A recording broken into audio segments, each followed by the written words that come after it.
Hello बच्चों, class 10th के बच्चों के लिए जो इम्पोर्टेंट एक मैथ का एक क्वेश्चन है जो है अर्थमेटिक प्रोग्रेशन का सबसे इम्पोर्टेंट क्वेश्चन जो 5 मार्क्स का आ चुका है बोर्ड के पेपर में। तो चलिए शुरू करते हैं। सबसे पहले इस क्वेश्चन में क्या बोला गया है, find the 31st term of AP.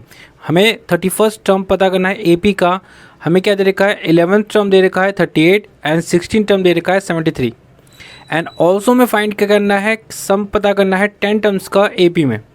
तो सबसे पहले हमें क्या करना है, अगर 31st टर्म निकालना है तो हमें पास जो ये दो दे रखे ना यहाँ पे 11 टर्म और 16 टर्म, इससे हमें इक्वेशन बनाकर ए और डी निकालना पड़ेगा, फर्स्ट टर्म और हमारा कॉमन डिफरेंस निकालना पड़ेगा। तो चलिए शुरू करते हैं कैसे निकालना है। देखो यहाँ पे सबसे पहले हमें दे रखा है 11 टर्म जो है हमारा 38 है, तो हम उसी को लिख लेते हैं। 11 टर्म हमारा क्या है, तो मेरे पास दे रखा है सबसे पहले 11 जो टर्म है मेरा 11 टर्म मेरा है वो 38 है, ठीक है। उसके बाद मेरे पास दे रखा है 16 टर्म, जो मेरा 16th टर्म है वो मेरा कितना दे रखा है 73 दे रखा है, ठीक है। इससे मैं क्या करूँगा, पहले इक्वेशन बनाऊँगा। इक्वेशन कैसे बनाएंगे, देखो यहाँ पे यहाँ लिखा है 11 टर्म 38 है, तो इसका मतलब ये हो जाएगा, मैं इसमें फॉर्मूला लगाऊंगा तो देखो यहाँ पे a plus n minus 1 d equal to 38, ये होता है फॉर्मूला, ठीक है।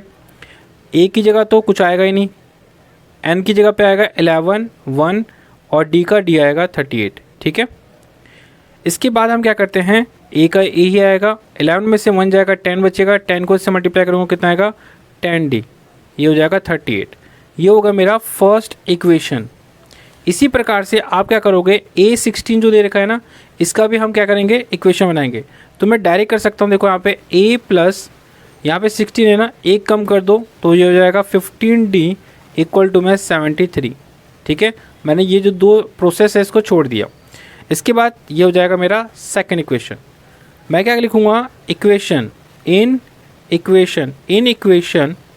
Equation first and second.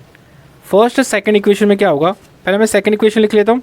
Second equation क्या है मेरा, a प्लस, देखो ये वाला सेकंड इक्वेशन है मेरा, तो a 15d इक्वल टू 73 और मेरा फर्स्ट इक्वेशन कौन सा है, ये ऊपर लिखा हुआ है, इसको यहाँ लिख दूंगा a plus 10d equal to में 38 और लाइन खींच दूंगा। इसके आगे जो है प्लस मानते हैं हम लोग, प्लस है कोई साइन नहीं है तो हम प्लस मानते हैं, तो माइनस हो जाएगा। इसके आगे प्लस है माइनस कर देंगे, इसके आगे प्लस है माइनस हो जाएगा। अब देखो यहाँ पे 73 में से 38 माइनस करें क्योंकि इसके आगे प्लस है इसके आगे माइनस है, तो ये से क्या देगा 13 में से 8 जाएगा तो बचेगा 5, यहाँ बचा 6 में 3 जाएगा तो बचेगा 3 इक्वल, बड़े के आगे प्लस का निशान है इसलिए प्लस ही रहेगा। इसके आगे प्लस है इसके आगे माइनस है, प्लस माइनस क्या होता है माइनस होता है। 15 में से 10 जाएगा बचेगा मेरा 5t, इसके आगे प्लस है इसके आगे माइनस है, ये पूरा कट जाएगा। अब देखो यहाँ पे जो d दे रखा है d 35, ये जो 5 इससे मल्टीप्लाई में इधर आके डिवाइड में चला जाएगा, ठीक है। मेरा निकल चुका है। अब देखो 5 से इसे डिवाइड करूँगा, 5 से मुझे कितना हो जाए 35 और d की वैल्यू आ गई मेरे पास 7। अब मुझे निकालना है a, क्या निकालना है a, मैं इसी की साइड में a निकाल देता हूँ। तो मैं क्या करूँगा, जो मेरा फर्स्ट इक्वेशन था, फर्स्ट इक्वेशन क्या था मेरा a plus 10d equal to में मेरा 38,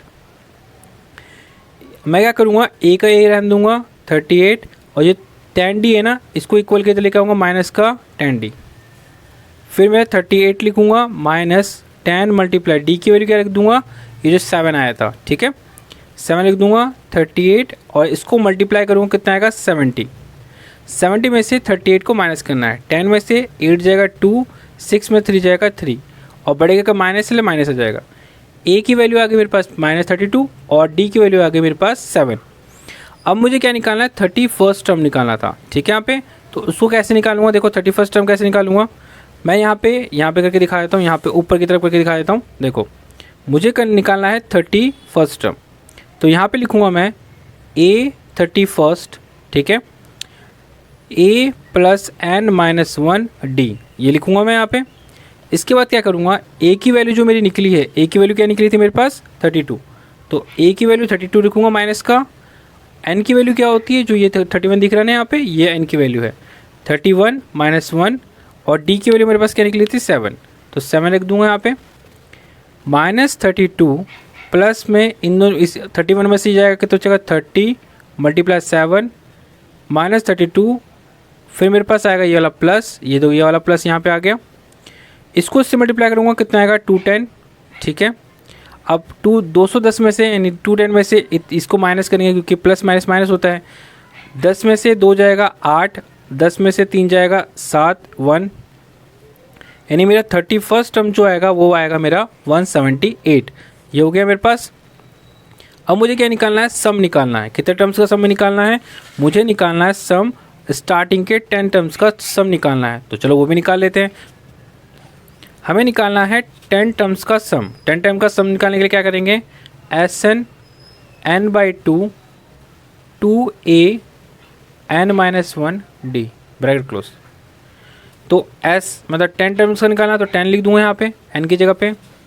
यहाँ पे आएगा मेरा कितना 10/2, 2 मल्टीप्लाई a की वैल्यू मेरे पास कितनी है माइनस का 32 प्लस n की वैल्यू मेरे पास कितनी है 10 - 1, d की वैल्यू कितनी है मेरे पास 7, ठीक है। यहाँ पे 10 से ही कट जाएगा कितनी बार में, 5 बार में।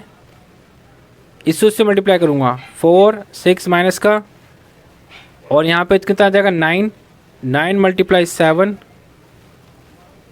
5 64 प्लस 9 7 से कितना होगा 63।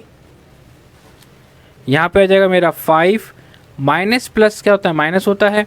तो माइनस प्लस जब माइनस हो जाएगा तो कितना बचेगा 1 बचेगा। अब मैं 5 को इससे करूँगा 5 1 5, यानी मेरा जो 10 टर्म्स का जो सम आएगा वो मेरा कितना आएगा 5 आएगा। ये हो गया आपका आंसर। अब चलते हैं नेक्स्ट इंपॉर्टेंट क्वेश्चन पे।